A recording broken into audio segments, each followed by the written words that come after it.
as you know, the convergence is really that. This is not a conference as we understand gatherings like this. This is a convergence around regenerative poultry, a system that we have been designing for many, many years.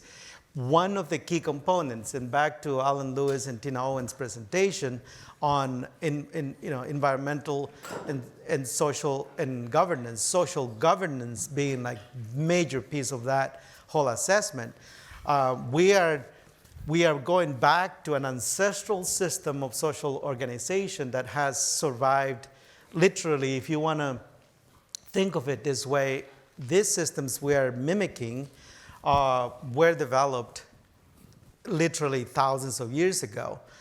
And a lot of communities, like in Guatemala, continue to govern themselves under systems like the one we are trying to materialize in our ecosystem. And one of the beautiful things of not necessarily democratic the way we understand democratic systems, because as you know, they have been co-opted and corrupted quite deeply, right? These are actually ancestral systems. If you have ever heard of heritage chiefs, for example, the hereditary chiefs in, say, British Columbia who won a 10-year struggle against the Canadian government to restore their ancestral governing systems that are, from a democracy perspective, look like more like inherited power, but it isn't. It was not intended like that. Hereditary simply means you actually pass on the responsibility for the community's well-being. And it is something that people are born into, like the Dalai Lama, for example.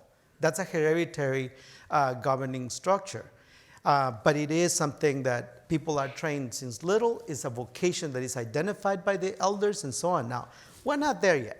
I'm just letting you know that just like we did with the poultry system, like we did with many other things we're doing, we went far back enough to find the best time-tested strategies on every area. And on the social area, we went back to the systems that the communities, especially the drum circles in the Lakota and the natives in this region, and the Mayan communities had used for tens of thousands of years, that now, after 500 plus years of colonization, genocide, and really brutal conditions, have been able to sustain those communities and now are being rebirthed as a way to govern, to structure social governance. So we are not going to be as perfect as those systems, but, and besides, we have a lot of diversity here. And so as we do this exercise, we're going to go through explaining this multidimensional framework, which actually comes down to some very simple conclusions. Basically, this annual convergence is focused on, again, all of us starting to reconceptualize what governance will look like when we gather here every year. How does governance issues get woven into the convergence? The governance is really structured around this circular, interconnected infrastructure where the idea is to place on the outer perimeter everybody who is in the ecosystem in different forms. So somebody may be a grain grower, somebody may be a poultry grower, somebody may be an investor. And every one of those individuals then get coalesced into what we call affinity groups. Those affinity groups then become representative of that group's interest so that they can be represented in the next layer, which then can be consolidated further and further till we get to the center. And we're going to do this in more detail in a minute, but just so you know what we're talking about, the center really becomes the governing council. This is how ancestral systems were organized, and people were raised to understand this, educated in these ways, and then their position as an authority in the governing system was not something that was elected. It was something you grew into. And you had to be validated since childhood in order to be an authority in your community. And so it was your history that defined your commitment your selflessness, your commitment to protecting and defending the whole. Those were the fundamental principles on which you were validated as a person who would be part of a governing system or not. Now, we're not going to get that perfect. All of us are already grown up, so we're going to have to start somewhere. The idea here was at this convergence, we can start. And eventually, maybe our children will be raised into this environment, and then they will be validated. It's a multi-generational plan, but it is one that has withstood hundreds of years of colonization and brutal genocide and continues to survive and continue to be one of the best ways to protect the planet and our communities. We would not have 85% of the biodiversity in the planet if these systems had been decimated all the way. As you can, we now have the data, scientifically verifiable, the best potential social organizing structure on the planet today. And we owe that to the communities that have continued to practice indigenous ways. So I have some notes that Anna carefully prepared so that we don't miss any major piece. So just so you know, Beck and Anna and a lot of us have been working on this. So it's not like this is not my creation. This is just a compilation of all the work we have been doing. We know that current structures are extractive and they are violent. And one antidote to that is to ensure that the representation of the full is in the decision-making process so that those urges to be colonizing can be managed. We always say we are born both indigenous to the planet and colonizers. Nobody can escape that because we are organisms. And so we will fight for survival. In the fight for survival, we'll try to grab economic resources, land, and other things. It's just a twisted way of seeing our survival, but it is the way, one of the expressions we have, right? And so the idea of this system is to build checks and balances so that we can actually feed both the indigenous nature of us as well as bring into balance the colonizer in us. So at the end, we are more indigenous, less colonizers. We're still going to plant things. We're still going to do it in a straight row.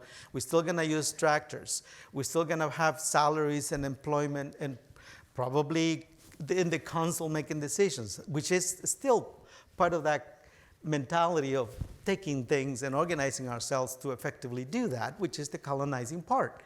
But we can tame it, but putting those checks and balances that are this social accountability part. So fundamentally, this is a social accountability system so that we can control that other part of us that is like raging and has so far overtaken most of our day-to-day operations and landed us in a place that is destroying not only our ability to be mentally and spiritually healthy, but also because of that, destroying the very foundation of the world's ecology on which we depend, not only for the air and everything else that defines our health, but especially the food, right? So this is what we're doing. It's as real as raising chickens, in other words. I am covering everything, and just so you know. It's just that I'm not going to do it in a bullet point like. So we always talk about, well, I always talk about the fact that I was raised in an insurgency. It's the only way I can see the world because, as a child, you get defined what you're going to be for the rest of your life. And we always said, if you're going to confront a large system, just for factual comparison, there were, in the peak of the war in Guatemala in 1982, 83, there were 10,000 of us rebels, and there were 890,000 soldiers in the Guatemalan military, fully supported by the United States and capitalized and equipped. And we had to win. There was no way to, losing wasn't in our language. Now, I was not shooting anybody, just so you know. That's never been in my blood either.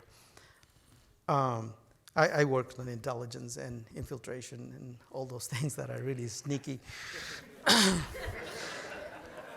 But rule number one of insurgency is never confront an enemy in an open field. In fact, Mel Gibson got it right in The Patriot. Never confront a strong army in an open field. You are dead on arrival. Never confront a large-scale, violent, extractive, ruthless food system in an open field. You are dead on arrival.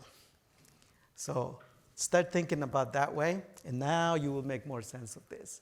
For an insurgency, in this case, we are promoting an intellectual insurgency. Let's get ahead of the game here. Let's think better. Let's think more agile, more strategic, more of everything. Imagine everything you can, bring it down to applicable strategies like we have done with all the ancestral ways of thinking and relating and seeing the world, so that we could bring about the best potential environment where we can raise the chickens.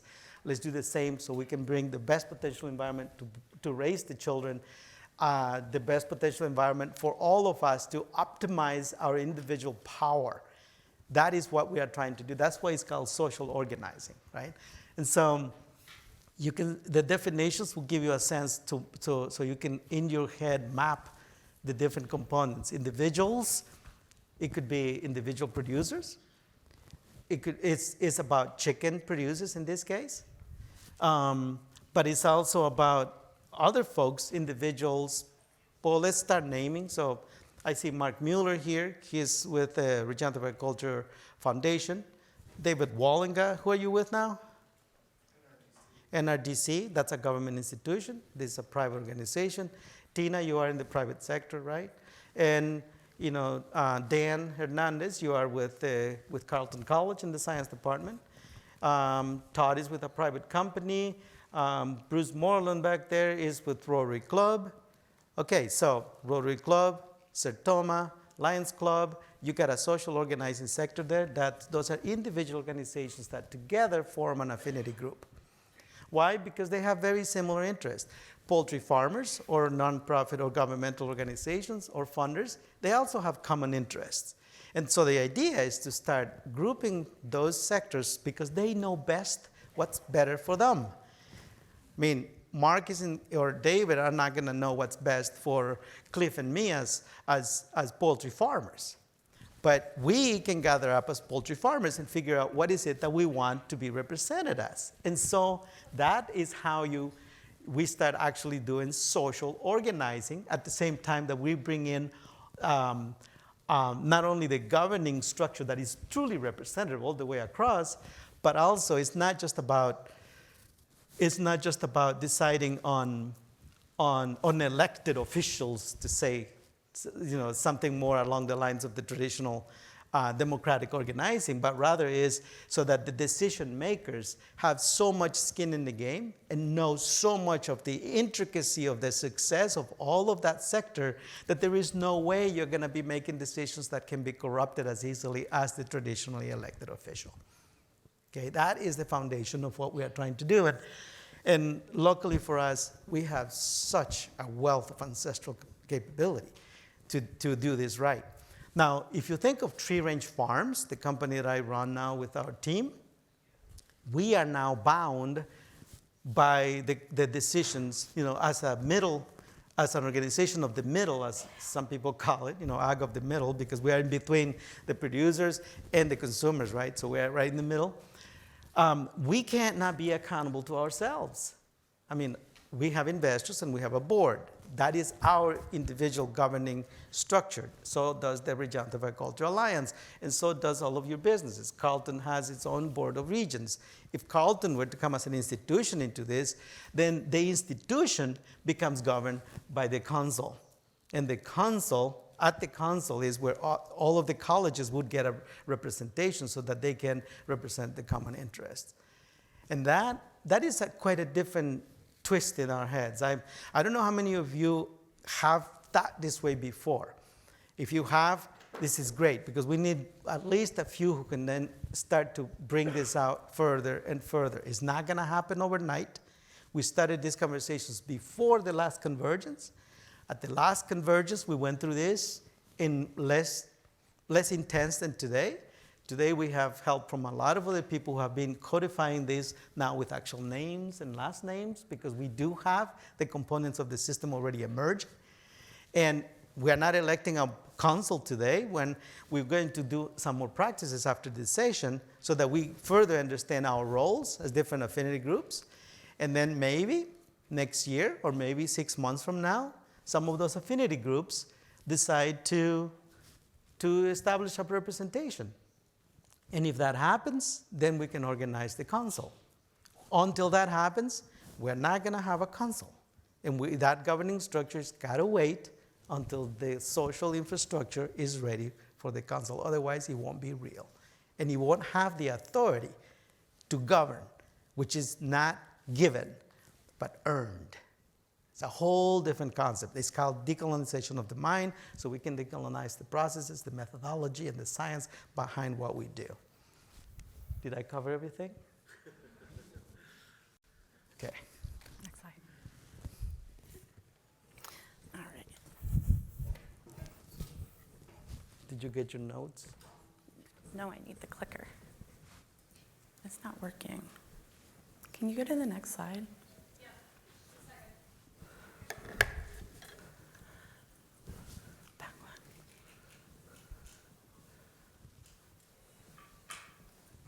Can you go back? Okay, there we go. Yeah. So just to really focus down on what an affinity group is, to make sure you all understand what we're going to be doing after the session ends, we're going to be going out into our breakout groups.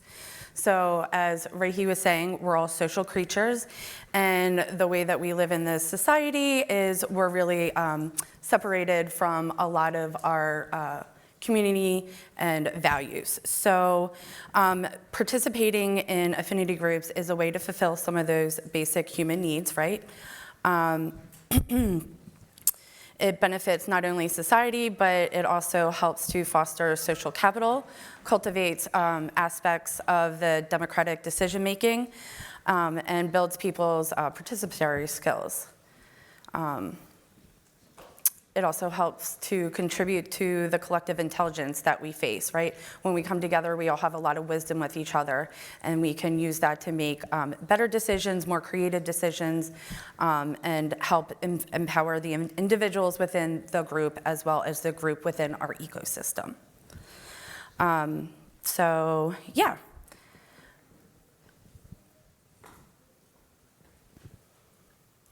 So in the WOVA app, I've uploaded a glossary of terms. It's a really truncated little sort of glossary of some, oh wow, that is not supposed to be there, oh well. And so I have a couple of key ones here that I wanted to make sure everyone has like a concept that like we're actually already doing this within the work that we're doing here. So ignore the democratic decision making. That is what we do, right? There are different forms of democratic decision-making. So within the affinity groups, we can decide, do you want to have consensus? Is consensus 100%? Do you have participatory voting? What is a social movement? What we're doing here is a social movement. It's bringing together people of all different who have stakeholders within the system, and making sure that we all are working together not to duplicate efforts and really make an advance on the work that we're trying to do.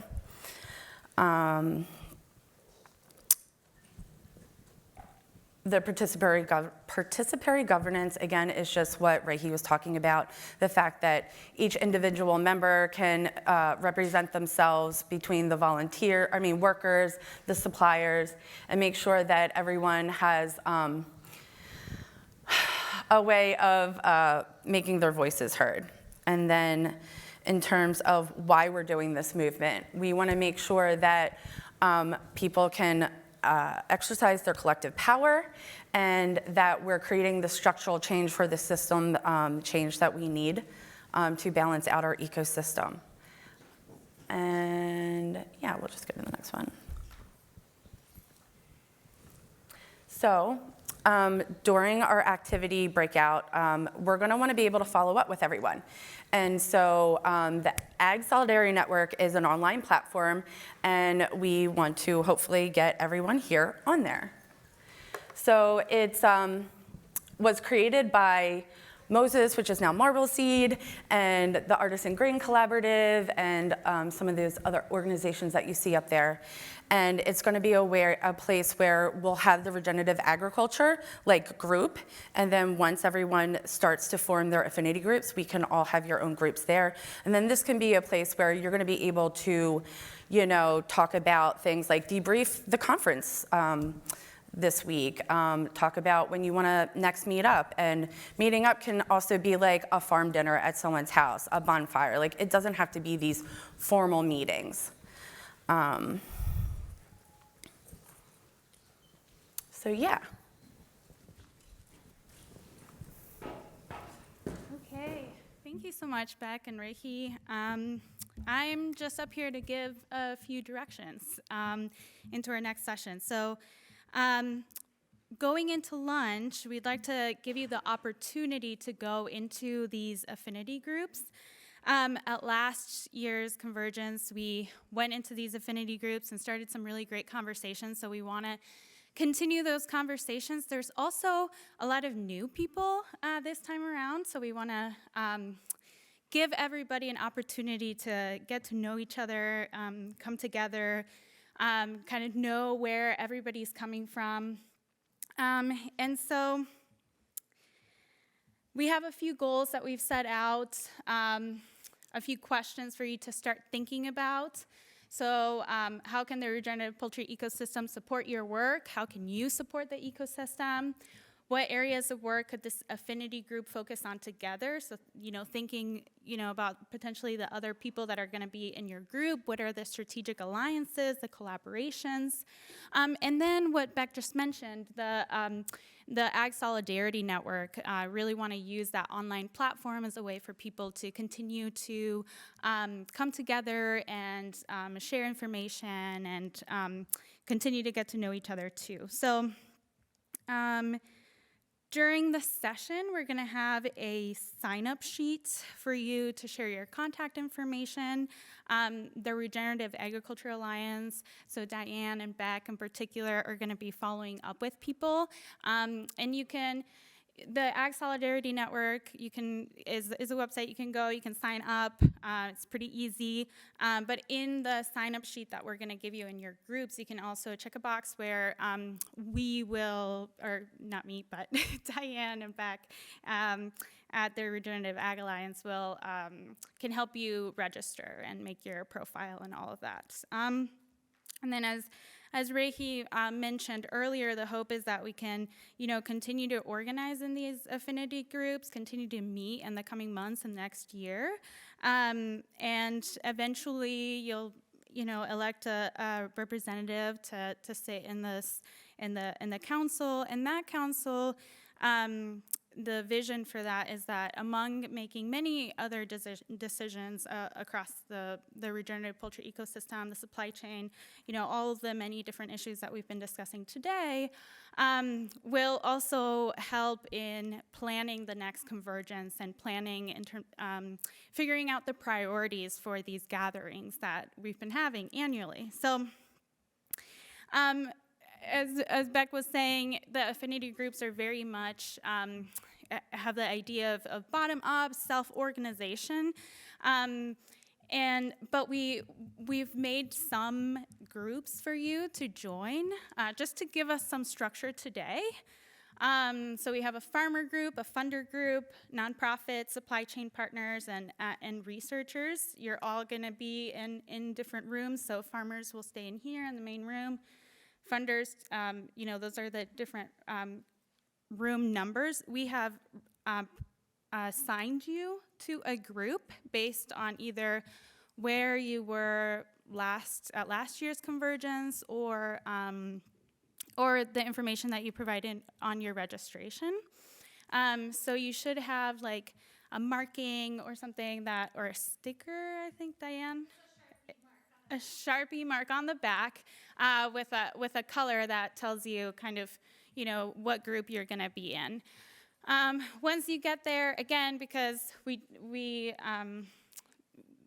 affinity groups are governed by this more kind of self-organizing principle, you will have the opportunity to break off, break away from this structure that we've imposed on you if you feel like it's not representative of where you're at in terms of who you want to be talking to in the affinity group, the kind of work that you want to be doing. So let's see, what else?